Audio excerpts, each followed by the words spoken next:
Sometimes the most profound moments in life arrive disguised as ordinary business transactions. What happens when a desperate need meets unexpected compassion?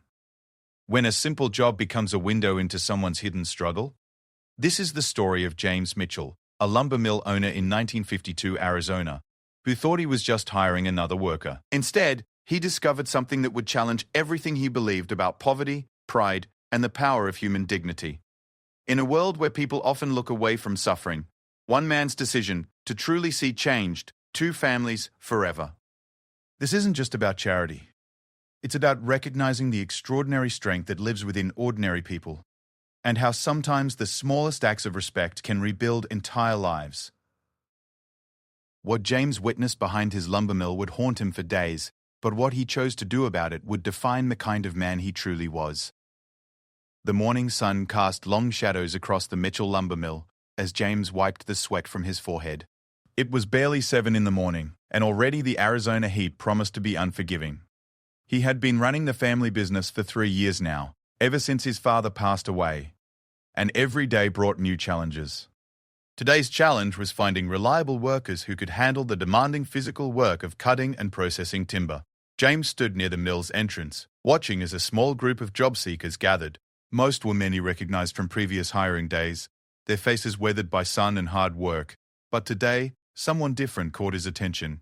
A woman stood slightly apart from the group, her long black hair neatly braided, wearing work clothes that had seen better days but were clean and well-maintained. She was Apache. He could tell from her features and the way she carried herself with quiet dignity despite her obvious circumstances. The woman's name was Maria Santos, though James wouldn't learn this until later. She had walked 12 miles from the reservation that morning, leaving before dawn to arrive on time. Her husband had died in a mining accident 8 months earlier, leaving her with 5 children, ranging in age from 3 to 14.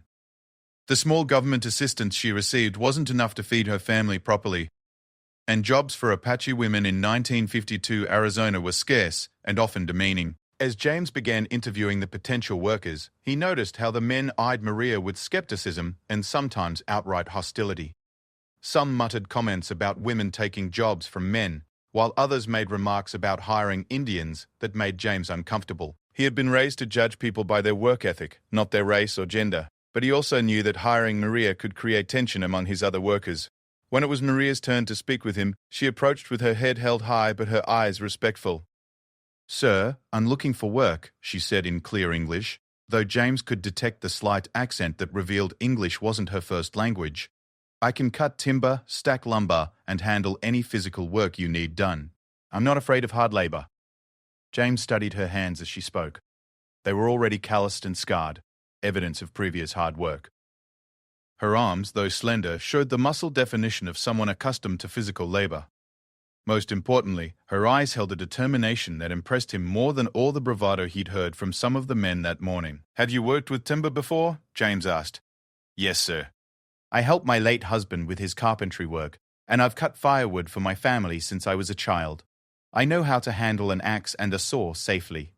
Something in her straightforward manner convinced James to take a chance. Against the advice of his foreman, who worried about the other workers' reactions, James decided to hire Maria, along with 3 of the men.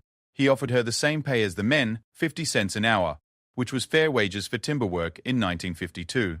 The first day was challenging for everyone. The other workers watched Maria carefully, waiting for her to fail or complain about the demanding work. Instead, she arrived 15 minutes early, worked through her lunch break, and stayed until every piece of timber was properly stacked. She said little, focusing entirely on her tasks, but James noticed she worked with an efficiency and precision that impressed him. Maria's technique with the axe was particularly noteworthy.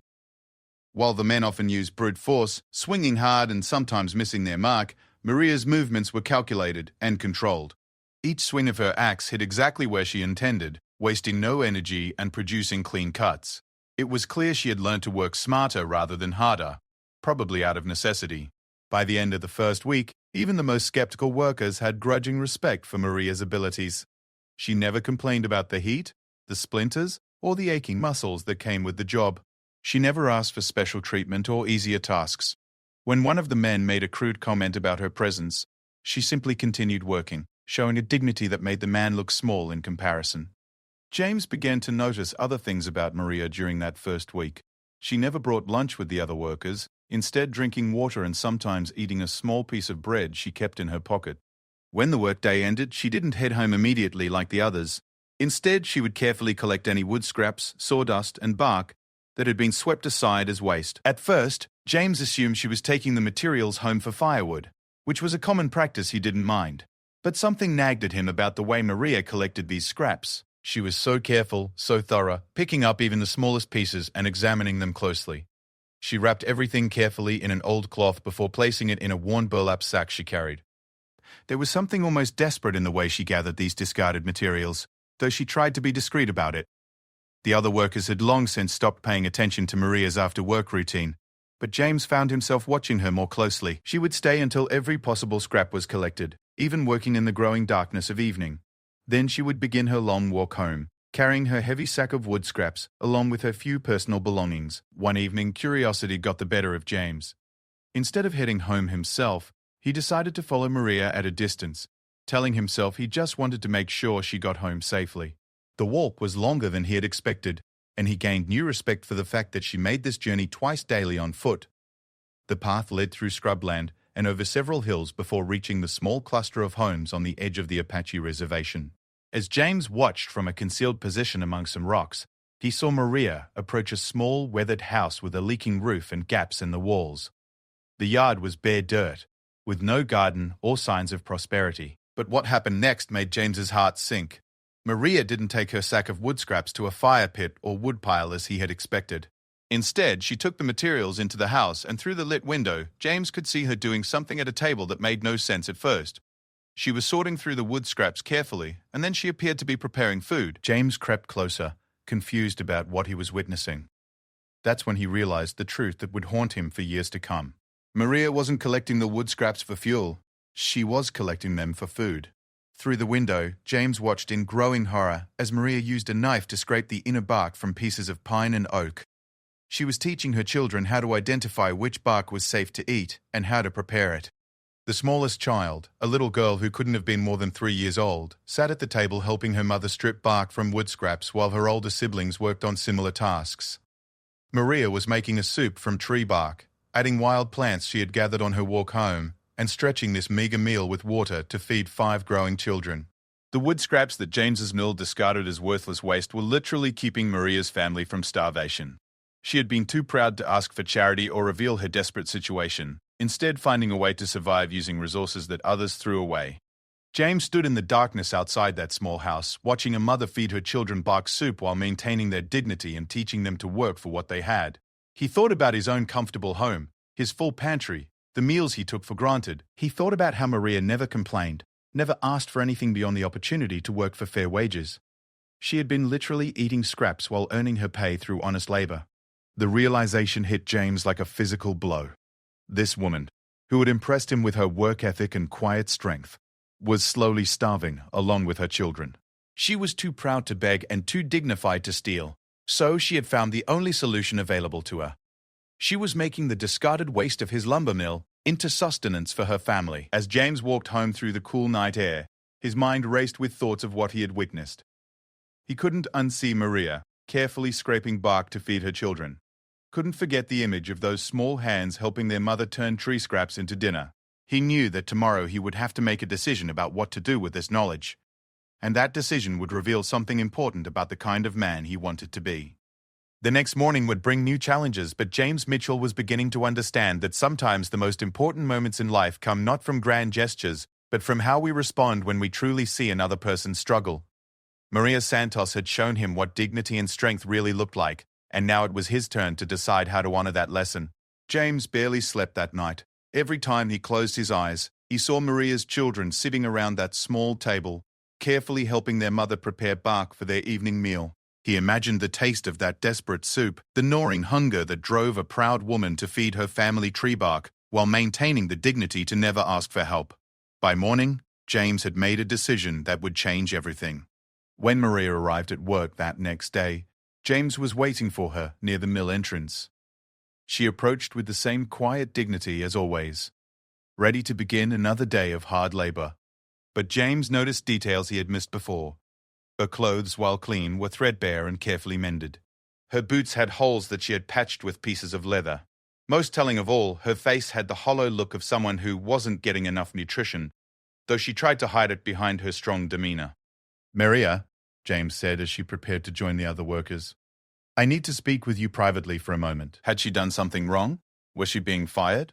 She followed James to his small office, her back straight and her expression carefully neutral, prepared for whatever news awaited her. James struggled with how to begin. He couldn't simply blurt out that he had followed her home and witnessed her family's desperate situation. That would rob her of the privacy and dignity she had worked so hard to maintain. At the same time, he couldn't pretend he didn't know what was happening. "Maria, you've been an excellent worker," James began. "In fact, you're one of the best employees I've ever had. Your work is precise, you're always on time, and you never complain about anything." Maria nodded, still uncertain where this conversation was heading. "Thank you, sir. I try to do good work. Because of your exceptional performance, I've been thinking about offering you some additional opportunities," James continued, the plan forming in his mind as he spoke. "I've noticed you collect the wood scraps after work. I'm wondering if you might be interested in a side business." Now, Maria looked genuinely puzzled. "A side business, sir?" "Yes. You see, I've been getting requests from people in town who want wood chips for their gardens and kindling for their fireplaces. Instead of just throwing away all our wood waste, I'd like to hire you to process it into useful products. You could sort the scraps, bundle the kindling, and prepare wood chips for sale." James paused, watching Maria's reaction carefully. "This would be additional work you could do after your regular shift, and I'd pay you separately for it. Plus, I think it would make sense for you to take your meals here at the mill. I'll provide lunch every day as part of this arrangement, and you can take home dinner for your family as well." Maria stared at James in silence for a long moment. He could see her mind working, trying to understand this unexpected offer. Was this charity disguised as work? Was this man somehow aware of her family's situation? "Sir," she said slowly, "that's very generous, but I don't want charity. I work for what I earn." "This isn't charity," James replied firmly. "This is business. I have a real need for someone to process our wood waste, and you're the most reliable worker I have. You'd be earning every penny through your labor." To prove his point, James showed Maria the letters he had received from townspeople asking about purchasing wood products from his mill. He had actually received these requests months ago but had never acted on them because he didn't have anyone reliable to handle the extra work. Now he saw an opportunity to help Maria while also expanding his business. The work would involve sorting different types of wood scraps, bundling kindling into standard sizes, and processing wood chips. You'd work with customers who come to buy these products. It's real work that would really help my business. Maria considered this carefully. The offer seemed almost too good to be true, but James's explanation made business sense. She had noticed people asking about wood products when they visited the mill, and she knew there was demand for kindling and wood chips in town. "What would this additional work pay?" she asked. 25 cents an hour for the processing work, plus a commission on sales. And as I mentioned, meals would be provided while you're working these extra hours. The financial relief this would provide was enormous. Not only would Maria's income increase significantly, but the meals would stretch her small budget much further. Still, she hesitated. "Sir, why are you offering this to me specifically? There are other workers who might want extra hours." James had prepared for this question. "Because you're the only worker who has shown real interest in the wood scraps. You already understand the value of different types of wood, and you work with a precision that this job requires. Plus, you're the only employee who has consistently worked past their regular hours without being asked." This explanation satisfied Maria's concerns about accepting what might be disguised charity. The offer was based on her observed skills and work habits, not on pity for her circumstances. "I accept," she said simply. "When would I start this additional work?" "Today, if you're willing. You can begin staying after your regular shift to learn the processing work." That afternoon, James set up a work area behind the mill where Maria could sort and process the wood waste. He brought out sandwiches and coffee, explaining that workers doing extra shifts needed proper nutrition to maintain their energy. As Maria ate the first substantial meal she'd had in months, James explained the different types of wood customers wanted and how to prepare various products. The work was genuinely needed, James realized as he organized the operation. He had been losing potential income by simply discarding all the wood waste, and there really was demand for processed wood products in town. By creating this opportunity for Maria, he was also creating a new revenue stream for his mill. As the days passed, Maria threw herself into the additional work with the same dedication she showed in her regular job. She developed an efficient system for sorting wood scraps by type and quality. She learned to identify the best pieces for kindling and how to process wood chips to the right consistency. Most importantly, she proved to be excellent with customers, her quiet dignity and extensive knowledge of wood products inspiring confidence in buyers. Within 2 weeks, Maria's wood products operation was bringing in steady income for the mill. Customers appreciated the quality of her work and began placing regular orders. James realized he had stumbled onto something significant, not just a way to help Maria, but a legitimate business expansion. The meals provided during her extra work hours began to transform Maria's appearance. The hollow look in her cheeks filled out, and she gained energy that made her even more effective at her regular job. But James noticed she was still collecting small scraps at the end of each day, still carefully wrapping them to take home. One evening, curiosity once again got the better of James. He followed Maria home, but this time what he witnessed was completely different.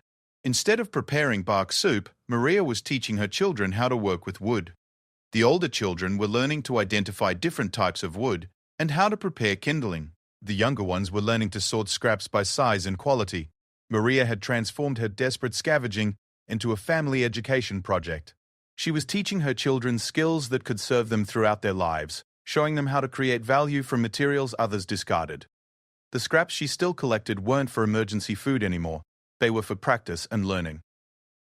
But even more significantly, James noticed that Maria had set up a small workshop area outside their house. She was continuing to process wood products at home, using the skills she had learned at the mill to create additional income. The children helped with age-appropriate tasks, learning work ethic and practical skills while contributing to their family's welfare. As James walked home that evening, he realized that his decision to help Maria had created something much larger than either of them had originally envisioned. What had started as a response to one family's desperate hunger had become a thriving small business, a source of education and empowerment for Maria's children, and a new revenue stream for his mill. More importantly, James understood that he hadn't simply given Maria charity. He had given her opportunity, and she had used that opportunity to transform not just her family's immediate circumstances, but their future prospects. The children were learning valuable skills. Maria was building a reputation as a skilled wood processor, and the family was developing economic stability based on their own efforts and abilities. But James also knew that challenges lay ahead. Other workers at the mill had begun to notice Maria's special arrangement, and not all of them were pleased about it. Some were asking why they hadn't been offered similar opportunities, while others were making comments about preferential treatment for Indians. James would soon need to navigate these growing tensions while protecting the opportunity he had created for Maria and her family. The success of Maria's wood processing operation had also attracted attention from other business owners in town, some of whom were interested in similar arrangements. James realized he might need to expand the program or find ways to create similar opportunities for other workers. The simple act of addressing one family's hunger was growing into something that could impact the entire community. As he prepared for bed that night, James reflected on how much had changed in just a few weeks. He had learned that sometimes the most powerful form of help isn't giving someone what they need, but giving them the opportunity to earn what they need through their own efforts. Maria's transformation from desperate scavenger to successful entrepreneur had taught him valuable lessons about dignity, opportunity, and the incredible resilience of the human spirit. Tomorrow would bring new challenges and decisions, but James felt confident that he and Maria had built something sustainable and meaningful. They had created a partnership based on mutual benefit and respect, and that foundation would serve them well in whatever challenges lay ahead. 3 months after Maria began her additional work processing wood scraps, the transformation was remarkable. What had started as a desperate woman feeding her children bark soup had evolved into a thriving family enterprise. But success brought new challenges that would test both Maria's resilience and James's commitment to doing what was right. The first challenge came from within the mill itself. Several of the longtime workers had grown resentful of what they perceived as Maria's special treatment. They noticed her staying late, eating meals provided by James, and taking home materials that they assumed were free perks. What they didn't understand was that Maria was working additional hours for additional pay, earning every benefit through extended labor. The tension came to a head on a particularly hot Tuesday morning when Tom Bradley, a worker who had been with the mill for over 5 years, confronted James directly. "Boss, I don't understand why the Indian woman gets special treatment," Tom said, his voice loud enough for other workers to hear. "She gets free meals, free wood, and easy work while the rest of us do the heavy lifting." James felt his temper rise, but he forced himself to remain calm. Tom, Maria works more hours than anyone else here. She starts at the same time as everyone else and stays 3 hours later every day. She earns everything she gets. But why her?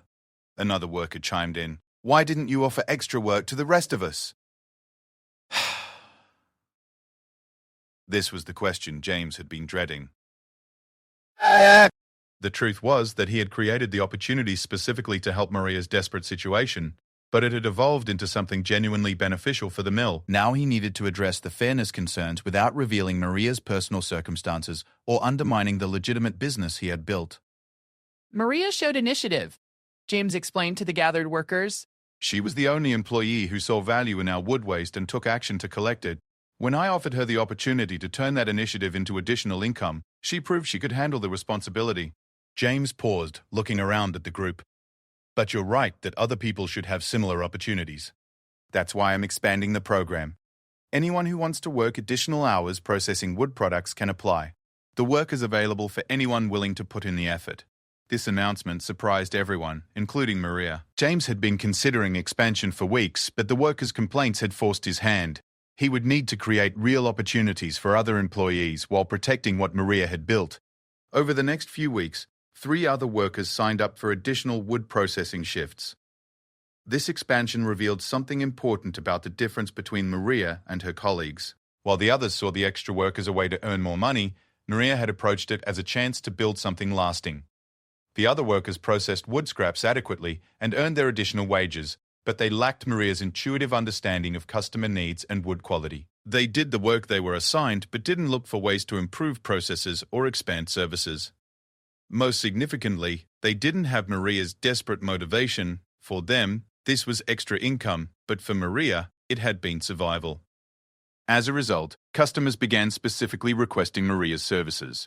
They trusted her expertise and appreciated her attention to detail. What had started as a general wood processing operation gradually became known as Maria's Wood Products, with James's full support and encouragement.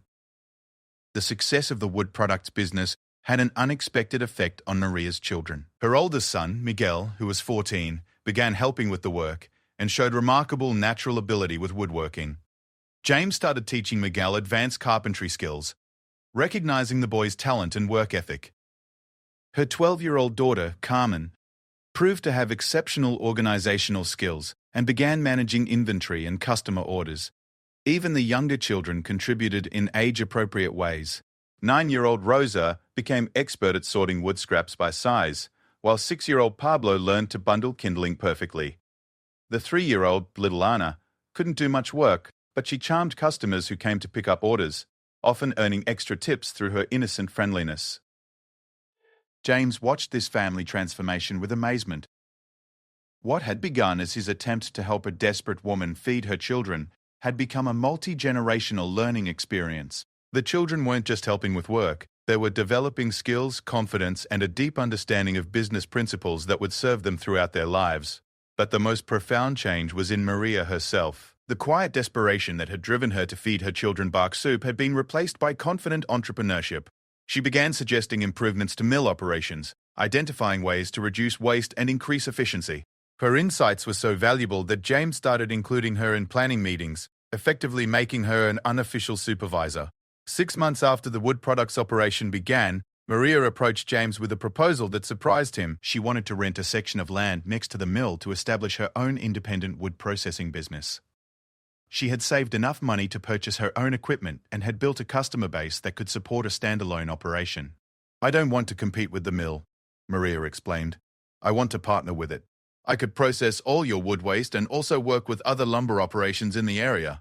My children could work with me, learning business skills while contributing to our family's success." James was amazed by Maria's vision and business acumen, but also saddened by the prospect of losing such a valuable employee. After careful consideration, he made a counter-proposal. "What if we made this a true partnership?" James suggested. "You could run the wood products operation as your own business, but located here at the mill. I'd provide the space and equipment in exchange for a percentage of profits. You'd be an independent contractor, not an employee, which means you'd have more control over your operation and potentially more income. This arrangement would benefit both parties. James would continue to have Maria's expertise available while reducing his direct labor costs. Maria would gain entrepreneurial independence while maintaining the security of an established location and customer base. Maria accepted the partnership proposal, and within a month, Santos Wood Products was officially established. The business grew rapidly as word spread about the quality of Maria's work. She began receiving orders from construction companies, furniture makers, and even artists who appreciated her ability to identify and prepare unique wood specimens. The success of Santos Wood Products had ripple effects throughout the community. Other Apache families began asking Maria for advice about starting their own businesses. She became an unofficial mentor, teaching other women how to identify opportunities and develop marketable skills. Her success challenged stereotypes about Apache capabilities and opened doors for other Native American entrepreneurs in the area. James found that his partnership with Maria enhanced his mill's reputation. Customers appreciated the comprehensive wood services available at his location, and many lumber buyers also became customers for Maria's processed wood products. The partnership became a model for how businesses could work together for mutual benefit. A year after Maria had first arrived at the mill looking for work, James received a visit from a newspaper reporter who had heard about the unique partnership. The resulting article brought regional attention to both the mill and Santos Wood Products, leading to new customers and opportunities. But for James, the most meaningful recognition came from an unexpected source. Miguel Santos, now 15 and accomplished in advanced woodworking, approached James with a carefully crafted wooden plaque he had made in his spare time. The plaque read, "To James Mitchell, who saw potential where others saw problems and gave opportunity where it was needed most. With gratitude from the Santos family." As James hung the plaque in his office, he reflected on how much his life had changed since that morning when he decided to hire an Apache woman, despite the objections of his other workers. He had learned that true leadership sometimes means taking risks on people that others overlook. He had discovered that helping someone help themselves creates more lasting change than simple charity ever could. Most importantly, James had learned that when you give someone the opportunity to reveal their true capabilities, the results can exceed everyone's expectations. Maria had transformed from a desperate woman feeding her children bark soup to a successful entrepreneur whose business acumen impressed seasoned business owners throughout the region. The Santos family's journey from poverty to prosperity became a local legend, inspiring other families facing difficult circumstances. Maria's story demonstrated that with opportunity, support, and hard work, even the most desperate situations could be transformed. As James watched Maria teaching her youngest daughter how to identify different types of wood grain, he realized that the impact of his decision would extend far beyond his own lifetime. The skills, confidence, and business knowledge Maria was passing to her children would benefit future generations of the Santos family. What had started as a simple decision to give an Apache woman a chance to work had become a testament to the transformative power of opportunity, respect, and partnership. James Mitchell had hired Maria Santos to cut timber, but together they had built something much more valuable, a legacy of dignity, empowerment, and hope that would inspire their community for generations to come. Years later, when people asked James about the secret to his mill's success, he would always credit his partnership with Maria Santos. But privately, he knew the real lesson was simpler. Sometimes, the most important business decision you can make is to see people not for what they are in their worst moment, but for what they could become with the right opportunity.